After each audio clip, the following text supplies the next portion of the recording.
galerinha do quarto ano. Vamos agora fazer a revisão dos conteúdos da língua portuguesa da unidade 4. Bem, nós iniciamos essa unidade falando sobre os contos. Contos como contos de fadas e fábulas.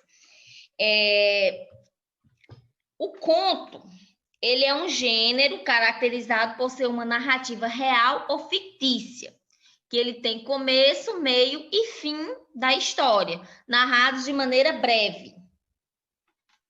Um conto, ele vai apresentar os seguintes elementos: as personagens, o narrador, o tempo, o espaço, o enredo ou estrutura. Vamos analisar cada um desses itens, dos elementos. As personagens, elas podem ser pessoas, animais, objetos ou seres imaginários. O narrador é a voz que conta a narrativa da história. Então, existem dois tipos de narrador: o narrador personagem e o narrador observador. O narrador personagem, galerinha, é aquele que participa efetivamente da história. E o narrador observador é aquele que apenas observa os fatos e os conta. O tempo é o período em que ocorre a história, que pode ser definido ou indefinido. Definido, que ele apresenta as datas que ocorreu o fato, por exemplo, há 2 anos atrás, no dia 25 de dezembro de 2020, ou indefinido, que ele vai apresentar apenas expressões como há muito tempo atrás, em um tempo distante, no tempo de reis, rainhas. O espaço é o local, lugar ou cenário que ocorre a história, que também chamamos de ambiente. Pode ser uma floresta, um castelo, uma escola. O enredo ou estrutura é a sequência de ações que formam a história, que é onde tem começo, meio e fim. Nós temos também a estrutura de um conto. A introdução é o início da história. Nela, podemos descobrir, por exemplo, quem são os personagens, qual é o espaço e o tempo em que a história vai ser narrada e quais são os primeiros acontecimentos delas. Bem, a introdução é o início daquela história, onde vai apresentar todos esses elementos que foram apresentados para vocês. E ela vai te chamar a atenção para que você continue lendo o conto. A segunda parte é o desenvolvimento, que apresenta as ações que modificam o estado inicial da história. É quando aparece um conflito, um problema que fará os personagens agirem para resolvê-lo. A terceira estrutura é o clímax, que é o momento de maior tensão, aquele momento que o problema está no auge, e as ações tomadas definirão o rumo da história. A quarta parte da estrutura é a conclusão ou a resolução do problema. Como o nome já diz, é o final da história. É quando se resolve ou não o problema. Bem, quando lemos um bom conto, nós conseguimos imaginar os detalhes da história, as características das personagens e onde a história acontece. Dentro dos detalhes da história de um bom conto, percebemos a presença de sons e ruídos, como o de objetos quebrando, sons de animais, da natureza e dentre outros. Essa imitação de som na escrita é conhecida como onomatopeia, cujo objetivo é dar expressão à construção do texto, deixá-lo mais poético, mais fácil, para imaginarmos o que se passava naquele momento. É um recurso muito comum encontrarmos em conto, essa onomatopeia, essa representação dos sons, dos ruídos, e que faz com que dê uma maior animação na hora de você ler aquele conto. Veja aqui o exemplo, nesse trecho aqui, o príncipe foi para o brejo, onde logo depois à noite ele roncou, ronco, ronco, ronco, ronco, imitando o som do ronco dele.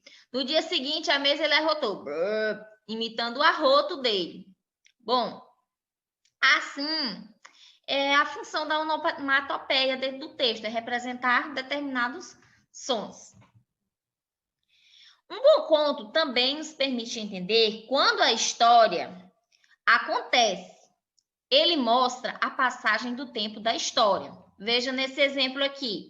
Ao meio-dia, Maria dividiu seu pedaço de pão, porque tinha gasto todo o dele, marcando o caminho. Depois, adormeceram, mas ninguém veio buscar as crianças. Já era noite escura quando acordaram. Vejam que esses trechos grifados, ao meio-dia depois e noite escura, estão apontando essa questão da marcação temporal, em que está acontecendo os fatos narrados dentro do conto. Outro assunto que a gente viu durante este mês foi acerca do uso da vírgula. Que a vírgula ela é um sinal de pontuação que não encerra a frase. A vírgula ela é usada no meio das frases para dar uma pequena pausa durante a leitura. Vejamos agora algumas dessas funções da vírgula.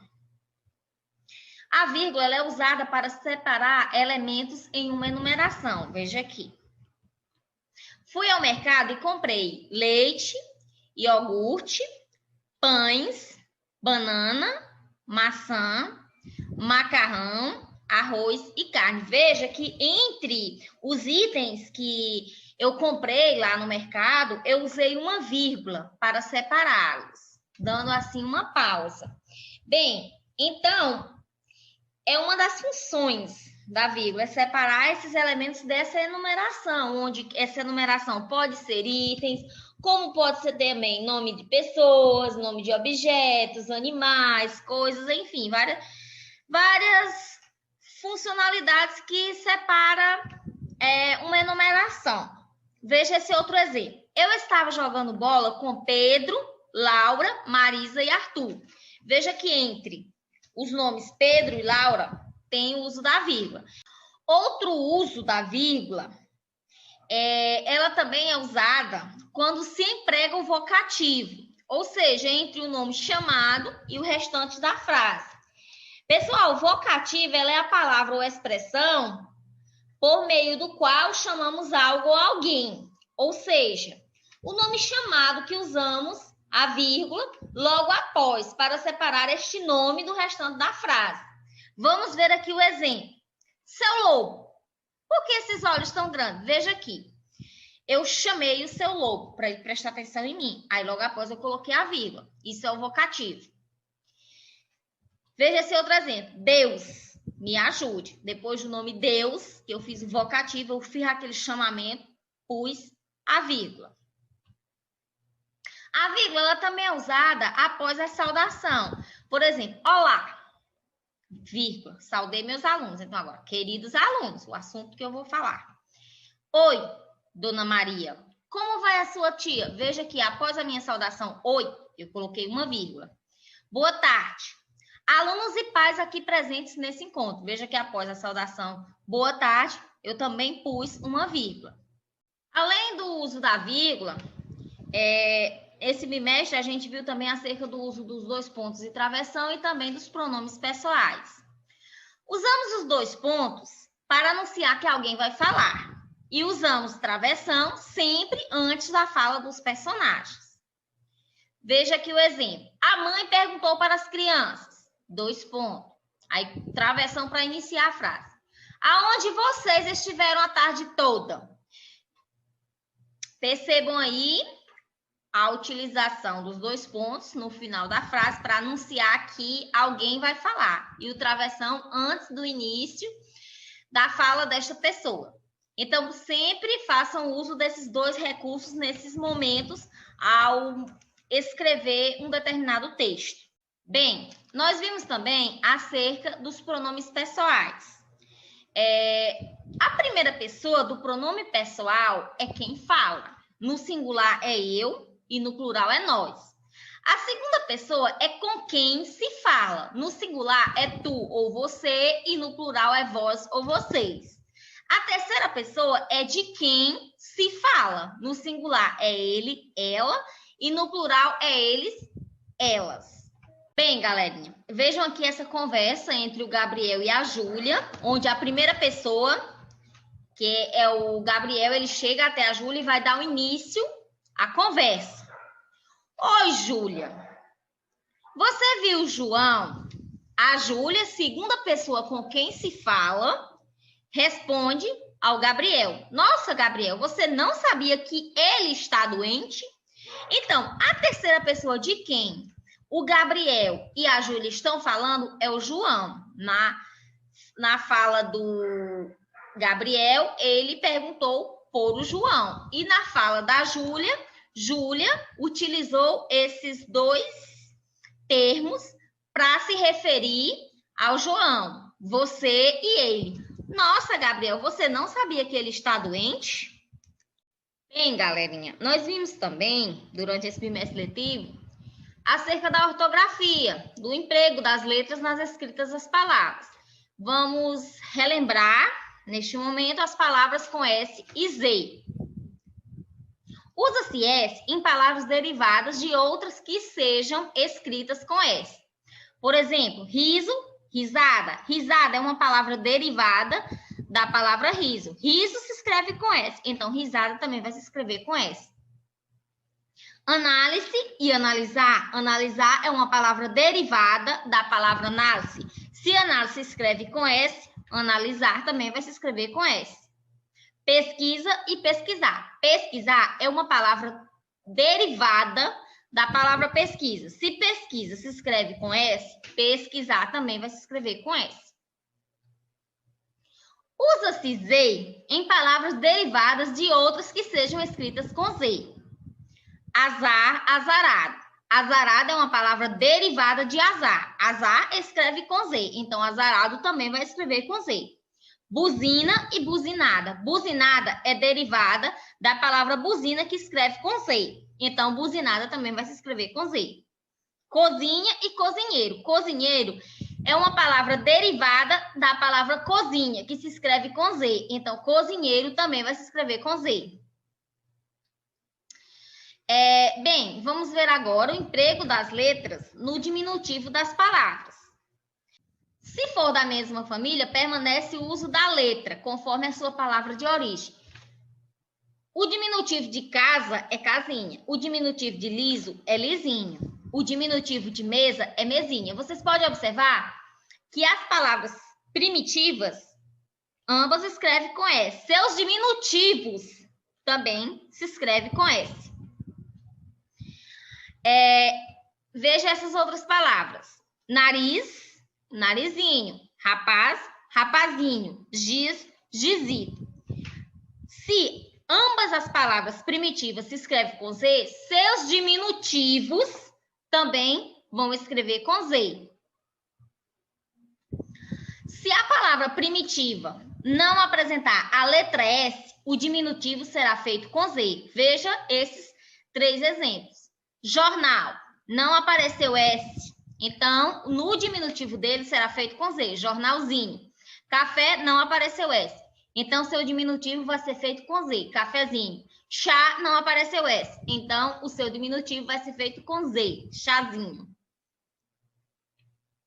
Veremos agora as palavras terminadas em ança, com S, e ança, com C cedilha. Na maioria dos substantivos, principalmente os abstratos, usa-se ança, com C cedilha. Exemplo, perseverança, temperança e desconfiança. Na maioria dos verbos que estão no presente do indicativo, usa-se ança com S. Exemplo, cansa, amansa, descansa.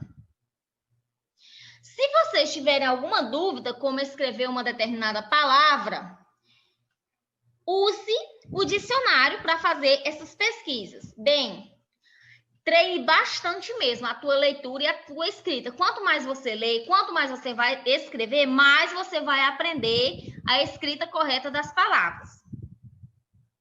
O dicionário trata-se de um livro que tem a tradição de reunir palavras de um idioma, definir e identificar os seus significados comuns e específicos, além de informar a grafia correta das palavras, sua classe gramatical, origem, entre outras informações. Como vocês podem perceber, o dicionário não é um simples livro que informa o sinônimo de uma palavra. Ele informa várias outras coisas. E esse dicionário, ele é organizado conforme as letras do alfabeto. A organização dos verbetes no dicionário segue a ordem do abecedário, ou seja, as palavras com A iniciadas no dicionário, elas vêm antes que as palavras com B. As palavras iniciadas com M vêm antes que as palavras iniciadas com Q, e assim sucessivamente. Mas o que seria o verbete de dicionário? Verbete de dicionário é o conjunto de informações referente a uma palavra. Que informações seria essa, professora?